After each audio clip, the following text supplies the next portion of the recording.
everyone. Welcome in to another episode of the Inside Voice podcast. I'm so glad you're here. If we haven't met, I'm Jess. And have you been watching any of the space exploration that's going on? This Artemis 2 that they launched, going to the moon. I mean, looking at the photos of the moon, looking at the photos of the Earth as well. It's wild to see, obviously we've got better technology these days. So like taking those photos, you see more detail in the moon and the Earth and the universe in general. Like it really is. It's so magnificent to see. And one of the astronauts, Victor Glover, he is like preaching in space. Like the stuff that he says, it's so eloquent. And I love every time he's like, I didn't really prepare anything, and then he just starts throwing out things that are going to go in the history books. Like it's just, he's so well spoken. But I wanted to read some of the stuff that he's been saying about being in space and like seeing the moon and looking back at the Earth. One of the quotes that's gone around social media says, "As we continue to unlock the mysteries of the cosmos, I'd like to remind you of one of the most important mysteries there on Earth, and that's love." Christ said in response to what was the greatest command, that it was to love God with all that you are. And he also said the second is equal to it, and that is to love your neighbor as you love yourself. And keep in mind, this man is seeing the world like the closest that a person can see the world, like God would see the world. In its entirety, in one frame, in one window view from the rocket, from the spaceship that they're on, being able to see the entire Earth at one time. That's got to be such a surreal feeling. Like the closest that I've been to that is like flying in a plane and you look down at a city and you're like, oh yeah, like there's people in those buildings and there's people in those cars. And it's just crazy to think about. It's weird to get that grand perspective. Like there's a reason why people are like, oh, you should get a 30,000 foot view or something like that of a situation that you're struggling with, but to have a view of the entire Earth at one time, I mean, it's just got to be incredible. And I am just loving the way that he is capturing not just his feelings of seeing the Earth, but like putting things into perspective for us. We can be so ingrained and so caught up in our own lives and our own days and our own problems and our own people and our own things that we're doing and our own social media and our own insecurities. And it's like, man, we are one of 8 billion. We are one person. Like you're one person of 8 billion. And that's not to make you feel small. If anything, I think it's to remind you, like, there's so much more out there. There's so many other people. There's so many other opportunities. There's so many possibilities out there. And for me, as a lover of Christ and a Christ follower, I think about like, if God can make an earth that big with that many people on it, it's like endless, like the possibilities of what he could do with this earth and what he can do with you and in your life as well. And so if you're going through a tough time right now, just a reminder for you, like, it's only a season. It's not going to last forever. There's something more on the other side. So again, if you haven't checked out the Artemis crew or anything going on, with them checking out the moon and stuff, I highly, highly recommend that you do. It really is just so beautiful. And also I want to say, I'll paraphrase because I don't have the quote in front of me, but he was talking about, we always look to space and we're like, wow, that's where it's all at. You know what I mean? Like the stars and the galaxies and everything. And he's up there looking at the Earth and he's like, actually, we've got it wrong. He's like, up here, there's nothing. There's beautiful things. There's planets and stars and all sorts of stuff. But like, it's a vast vacancy. It's a vast like emptiness up there. But he's like looking down at the Earth, like, man, everybody's on Earth. People are on Earth. Life is on Earth. Wonderful things are on Earth. So just another little reminder for us. I just think that's so incredible. I want to say thank you to everybody that joined us for the spring series that we did for a couple of weeks. We did take a little halftime in the middle of that to talk about the social media break that I took for 12, 13 days, which then led me into the idea of taking a Sabbath. And I want to dive into that. I kind of want to share some of my experiences, some of my thoughts with you to maybe encourage you to do the same if you're not already doing it. And for those of you unfamiliar, a Sabbath is something that was established by God with his people. Like, remember the Sabbath and keep it holy is one of the 10 commandments. And ultimately, it's this day of rest that is worked into everyday life. everyday life. It's worked into even the creation story. God spent 6 days making the earth and making animals and making us humans and like setting up this beautiful earth that these astronauts are looking at these days. And it says in the Bible, and on the seventh day, God rested. So even from day one, when the earth was made, there was a day of rest. And I think God made that for us for so many reasons. The biggest, I think, is just pausing and putting our thoughts on Him, because we can get so wrapped up in everything that's happening around us. And just kind of this beautiful gift to us to like slow down and spend time with Him.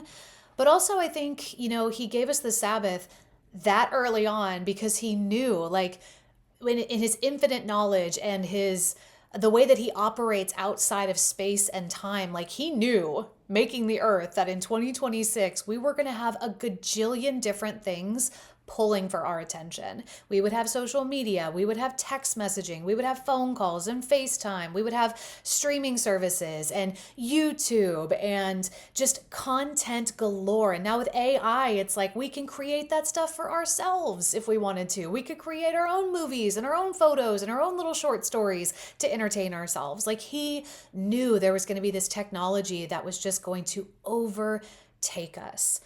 And so I've been thinking about Sabbath for a while, but never really quite understanding how serious to take it. And I think this goes beyond if you are a believer or not. Like if you love Jesus, like this is something that He stresses and emphasizes to us. So it's important. And that alone should make us do it. We should want to have a Sabbath because God said, this is important. So important that I made it one of the commandments. You know what I mean? But I think also if you're not a Christ follower yet, and you don't know Jesus, think about what we just talked about with all the distractions and all the chaos in the world and all the things vying for your attention, both positive and negative. It would be extremely beneficial to just turn that stuff off for a little bit. Turn that stuff off for an entire day. Now, as somebody who likes to achieve, likes to push and try new things, as somebody who is doing things outside of a regular 9-to-5 job of like, doing a podcast and writing a book and, all sorts of stuff. Like a Sabbath is kind of scary, right? It's like, no, I can't lose an entire day. Like I need to spend that time working on my book. I need to spend that time brainstorming, researching, and reading for the podcast. I need to spend that time working on something around the house or a project or, like there's a million different things running through my mind of like, I can't lose an entire day just to do nothing, right? But it's been on my heart and I've been wanting to try it. And the more I look at research about the way your brain works and us as humans, like there's a reason why we need a break. What is that meme that goes around a lot? That everything needs to be turned off every so often in order for it to operate better. Like you get to a point with your phone where it's like, it's just not working. You get to a point with your computer where it's like things are not loading as quickly or there's like a glitch in the system or something like that. Turning it off gives it an opportunity to clear out the junk, to do an update even. Your phone likes to shut down and update and come back to life. You know what I mean?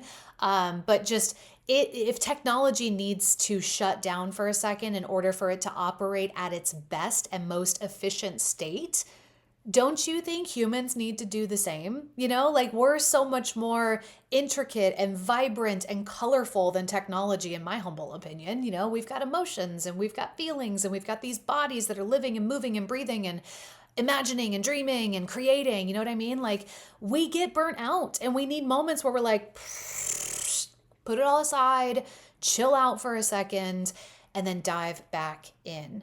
And so, that's kind of like the why of why we need a Sabbath, to give time to God first, to give time to ourselves, to give time to the people around us that matter, and to, not be so go, go, go all the time. So on a personal note, the reason why I was feeling more and more like I needed to do this was not just, that this should be the end all be all, because God told us to. Like obedience is a thing, right?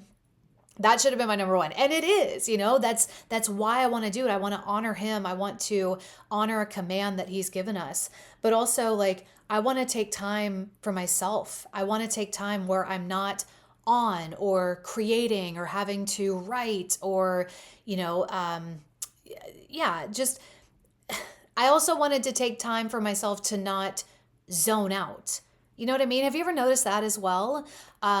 We are craving a checkout so much that we now go to what we call zoning out. And zoning out is scrolling on our phones.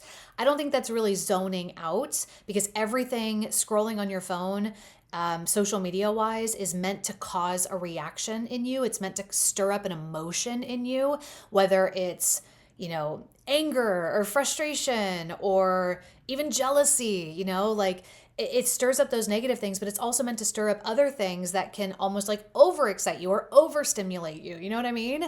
The fact that we want to zone out is the very nature of ourselves. It's our very biology saying, I need a timeout, and I'm not getting one.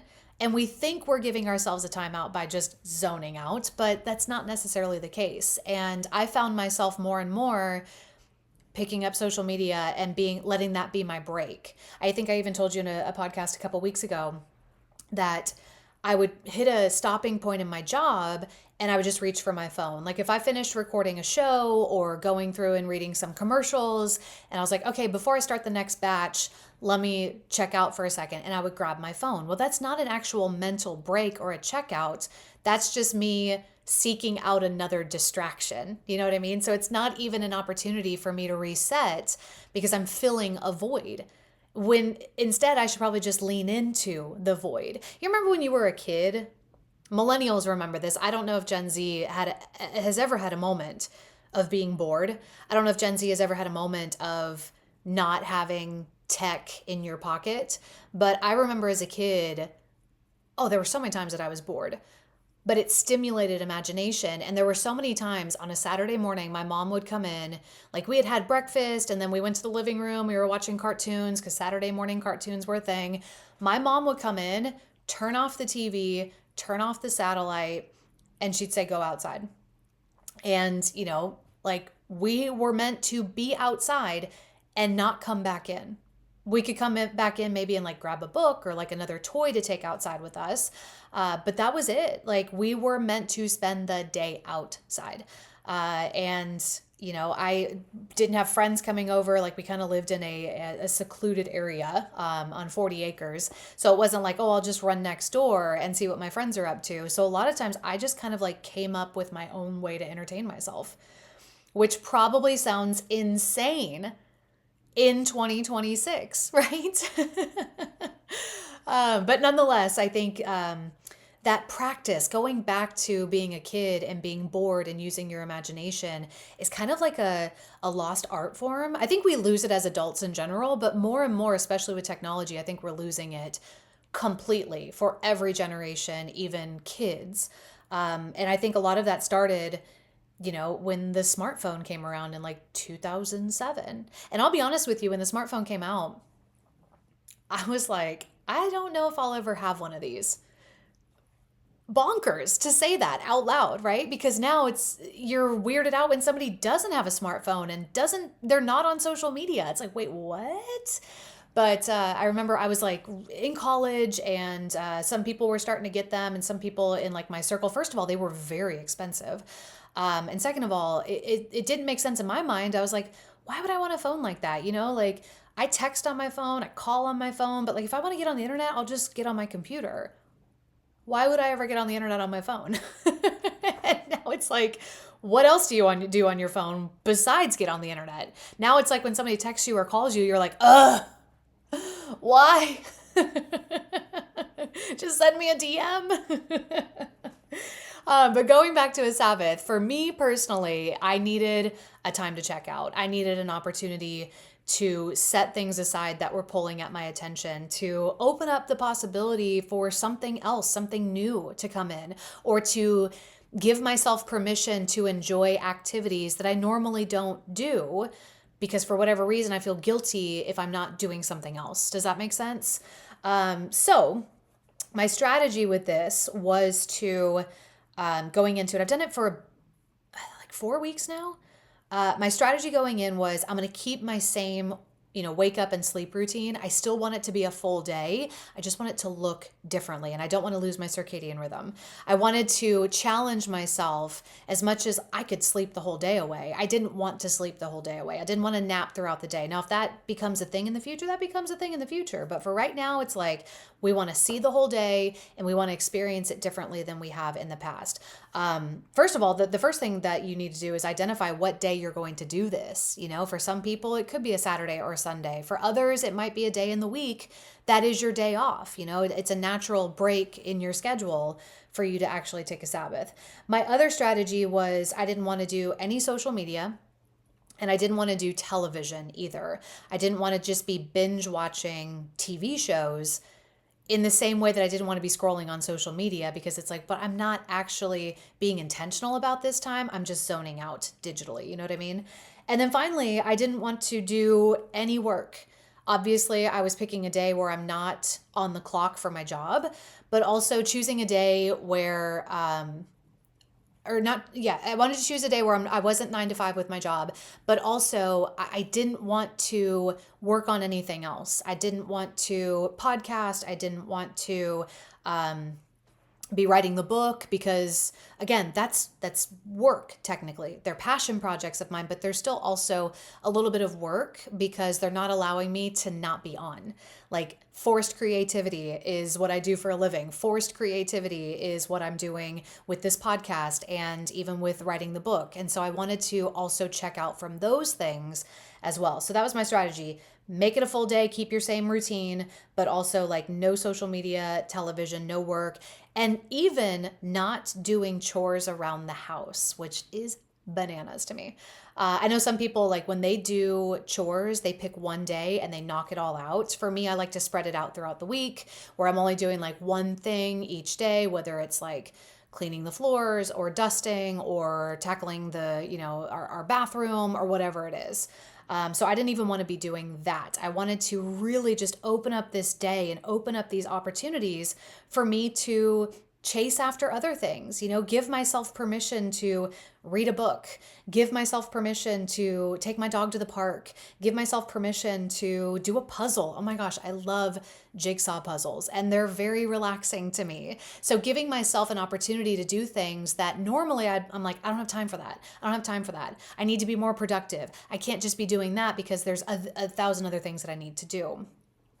So filling the day with like church and family and walks and self-care and recovery, like a Epsom salt bath, or giving myself like a facial, or doing my nails or something like that. Again, that's something that I feel like is such a part of recovery and taking care of myself, that it doesn't feel like work, and it really does feel like I'm resting because I'm caring for myself.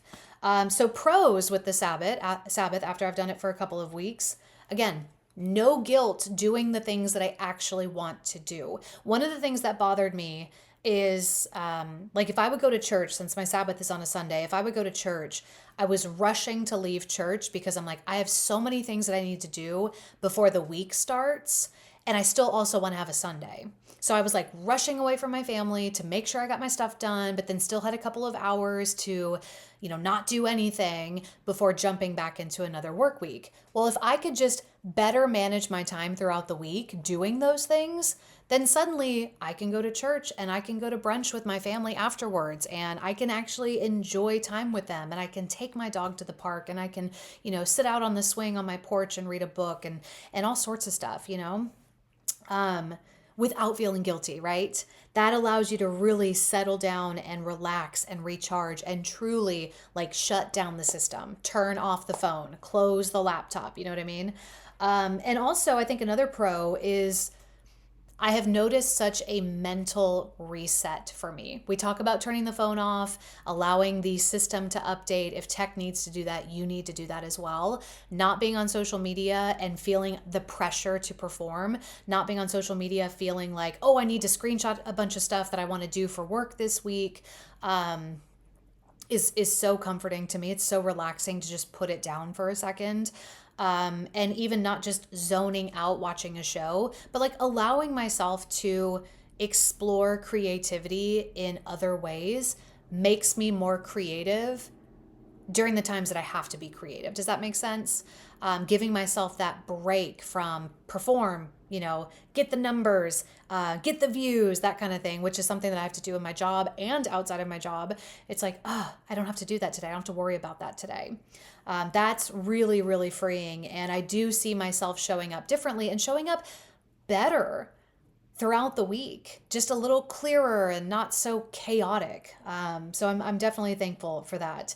And I know that my dog, one of the pros that he would put on this is like, oh, we are spending more time together outside. The weather's warming up and it's absolutely beautiful outside. And, we went to the park this past Sunday, which was really fun. He loves going to the park. He's like bonkers at the park.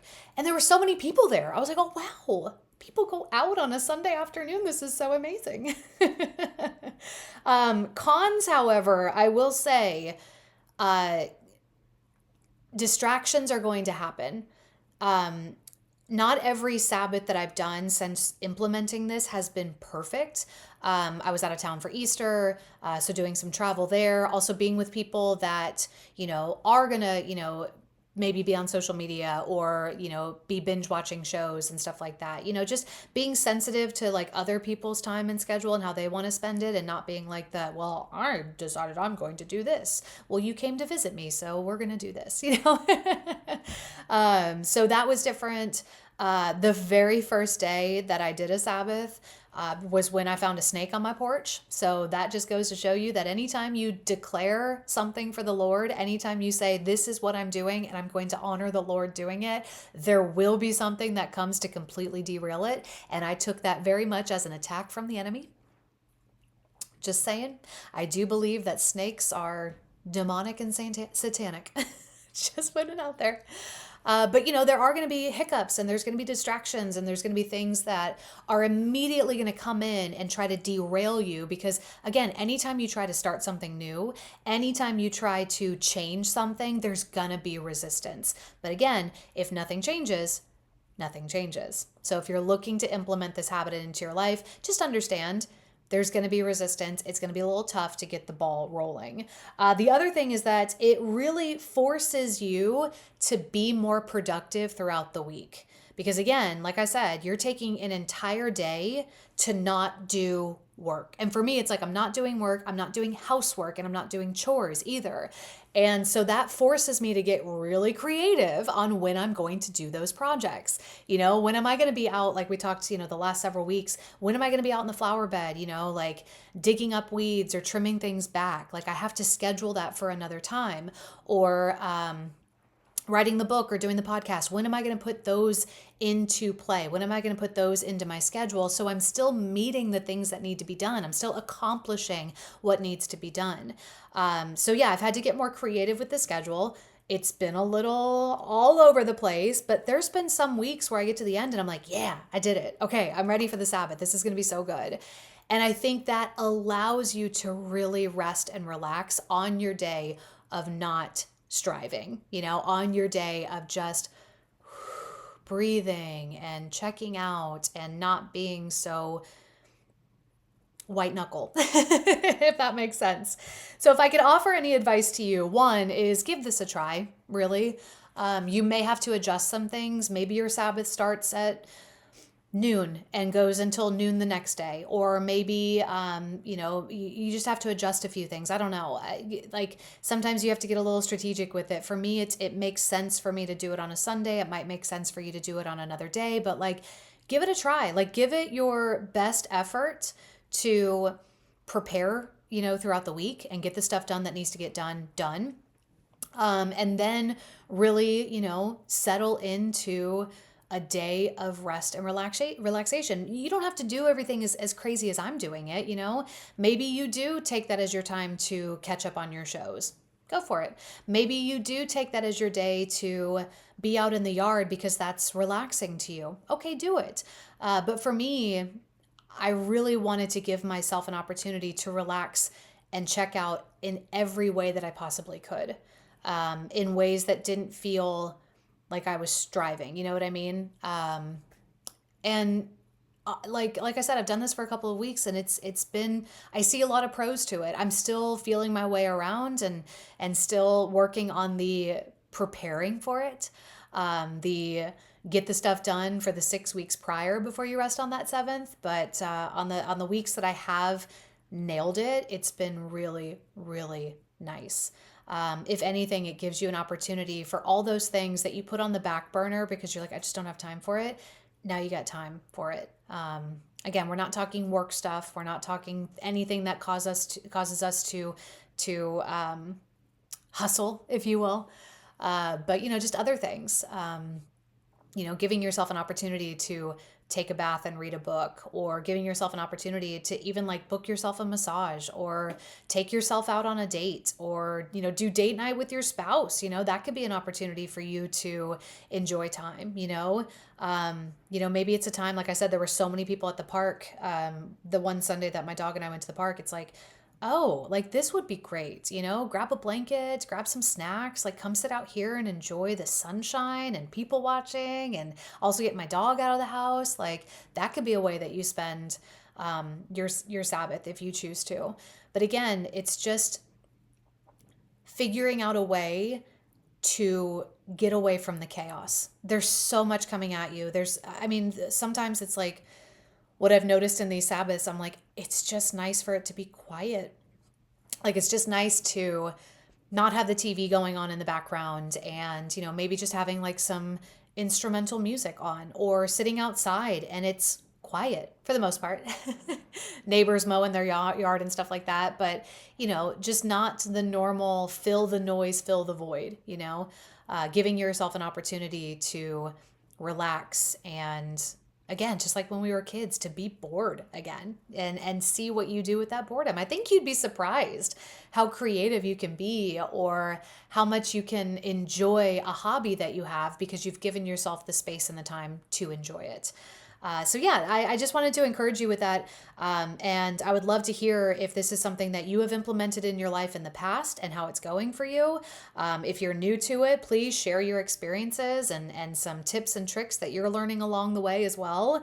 And again, just a challenge for you, if you're a follower of Christ, this is something that is commanded of us. Like, we are told to remember the Sabbath and keep it holy. So just wanted to encourage you with that. But I'm excited to see what comes of this for all of us. So make it a good week for yourself. Be productive in your 6 days, but on that seventh day, just relax. I'll see you next week.